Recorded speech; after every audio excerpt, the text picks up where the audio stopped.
अगर आप भोजपुरी की ताजा खबरों को देखना चाहते हैं तुरंत ही हमारे चैनल को सब्सक्राइब करें। ये लाल रंग का सब्सक्राइब बटन दबाएं और बेल आइकन को दबाएं, जिससे नई वीडियो की जानकारी आप तक पहुंच जाएगी। जान लीजिए सब्सक्राइब करना बिल्कुल फ्री है। भोजपुरी सिनेमा के दो बड़े सितारे खेसारी लाल यादव और पवन सिंह जब जब स्टेज शो पर नजर आते हैं तब तब धमाल मचा देते हैं।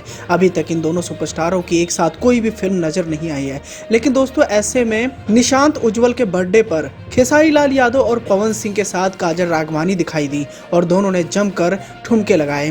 सोशल मीडिया पर कई सारी तस्वीरें और वीडियो काफ़ी तेज़ी से वायरल हो रही है। इन वायरल तस्वीरों व वीडियो में आप देख सकते हैं कि निशांत उज्ज्वल के बर्थडे पर पवन सिंह और खेसारी लाल यादव धूम मचाते हुए नजर आ रहे हैं। मालूम हो तो बताना चाहेंगे ये तस्वीरें व वीडियो लंदन से आई हैं। फिलहाल पवन सिंह और खेसारी लाल यादव अपनी फिल्मों की शूटिंग लंदन में रहकर कर रहे हैं और वहां से उनकी कई सारी तस्वीरें व वीडियो अक्सर सोशल मीडिया पर वायरल होती ही रहती हैं। इसी कड़ी में अब निशांत उज्ज्वल के बर्थडे पर पवन सिंह और खेसारी लाल यादव धूम मचाते हुए नजर आ रहे हैं। आप भी देखिए ये वीडियो।